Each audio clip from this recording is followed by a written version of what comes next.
সবাইকে আজকের এই বিশেষ বিশ্লেষণে স্বাগত। আচ্ছা, যদি বলি ক্রুসেড বা ধর্মযুদ্ধগুলো আসলে ইতিহাস থেকে পুরোপুরি হারিয়ে যায়নি, বরং কেবল রূপ বদলে আজও টিকে আছে। মূল প্রবন্ধটি ঠিক এই চমকপ্রদ দাবিটাই করেছে। তাদের মতে এটি এখন বিশ্বব্যাপী নিয়ন্ত্রণের এক জটিল ব্যবস্থায় পরিণত হয়েছে। আমরা আজ ধাপে ধাপে দেখব আধিপত্য বিস্তারের কৌশলগুলো কিভাবে যুগের সাথে তাল মিলিয়ে বদলে গেছে। এটি শুধু পুরনো ইতিহাসের পাঠ নয়, বর্তমান বিশ্ব রাজনীতির ভেতরের খবর বোঝারও একটা দারুণ উপায়। আলোচনার সুবিধার্থে আমরা পুরো বিষয়টাকে কয়েকটা ধাপে ভাগ করে নিয়েছি।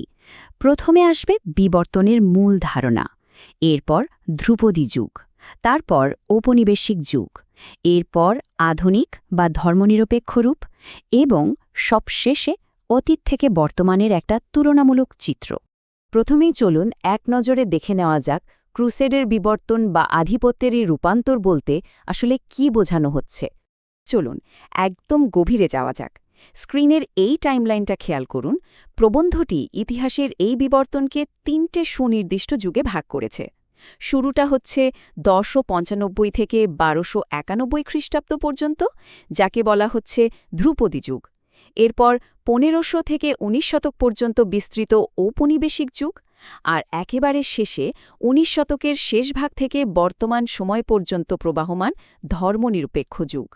শুরুতেই আসা যাক প্রথম ঐতিহাসিক যুগে, ধ্রুপদী যুগ বা সরাসরি ধর্মযুদ্ধের সময়কাল। এই ধ্রুপদী ক্রুসেড বলতে প্রবন্ধটি মূলত পবিত্র ভূমি, বিশেষ করে জেরুসালেমকে কেন্দ্র করে যে প্রত্যক্ষ ধর্মযুদ্ধ হয়েছিল তাকেই বুঝিয়েছে।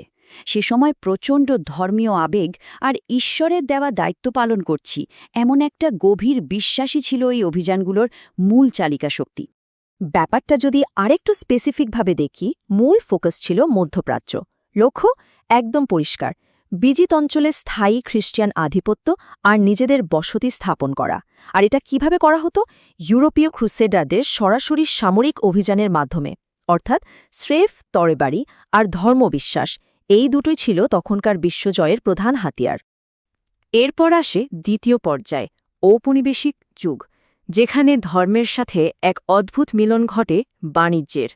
এখানে এসে কিন্তু দৃশ্যপট বদলাতে শুরু করে।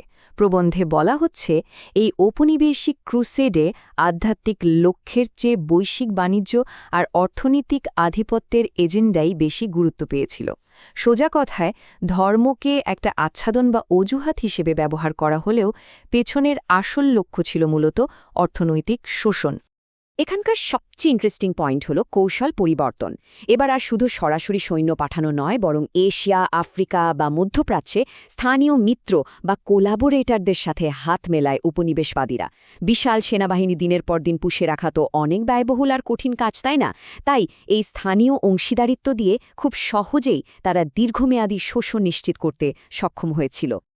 এবার চলুন বর্তমান সময় ফেরা যাক, ধর্মনিরপেক্ষ যুগ বা আধুনিক পরোক্ষ নিয়ন্ত্রণের সময়কাল। এই অংশটা বেশ চিন্তার খোরাক যোগায়। প্রবন্ধকার খুব স্পষ্টভাবে দাবি করছেন যে আধুনিক যুগে আধিপত্য বিস্তারের এই চেষ্টাগুলো বাহ্যিকভাবে মোটেও ধর্মীয় নয়, বরং আধুনিকায়নের নাম করে এরা এখন পুরোপুরি সফট পাওয়ার, মিডিয়ার ব্যাপক প্রভাব আর সাংস্কৃতিক দমনের উপর নির্ভরশীল। তো এখানে কৌশলটা আসলে কি? মূল প্রবন্ধ অনুযায়ী টার্গেট করা হচ্ছে সমৃদ্ধ সম্পদে ভরপুর নির্দিষ্ট জনগোষ্ঠীকে। লক্ষ্য হল সুকৌশলে তাদের নিজস্ব পরিচয় মুছে ফেলা এবং সিস্টেম্যাটিক্যালি প্রান্তিক করে দেওয়া। আর সবচেয়ে বড় পরিবর্তন হল এখন আর সরাসরি কেউ সৈন্য পাঠায় না, বরং স্থানীয় সরকার বা নেতাদের প্রক্সি হিসেবে ব্যবহার করা হয়। এর ফলে কন্ট্রোলটা থাকে একদম অদৃশ্য, কিন্তু প্রভাব হয় মারাত্মক। পুরো ব্যাপারটা এক নজরে দেখার জন্য চলুন অতীত থেকে বর্তমানের একটা তুলনামূলক চিত্র দেখে নেওয়া যাক। স্ক্রিনের এই ছকটা পুরো বিবর্তনের গল্পটা চমৎকারভাবে তুলে ধরেছে। খেয়াল করুন, ধ্রুপদী যুগে ছিল সরাসরি সামরিক শক্তি প্রয়োগ, ঔপনিবেশিক যুগে সেটা বদলে হল দখলদারিত্ব আর স্থানীয় মিত্রতা, আর আজকের এই আধুনিক বা ধর্মনিরপেক্ষ যুগে তা পুরোপুরি প্রক্সি আর সফট পাওয়ারের রূপ নিয়েছে। স্থূল শক্তি থেকে একদম সূক্ষ্ম কারসাজিতে এক অবিশ্বাস্য রূপান্তর। সুতরাং মূল পয়েন্টটা কিন্তু এখানে, একদিকে ছিল একেবারে প্রত্যক্ষ ধর্মীয় দখলদারিত্ব, আর এখন সেটা এসে দাঁড়িয়েছে পরোক্ষ সাংস্কৃতিক আধিপত্যে।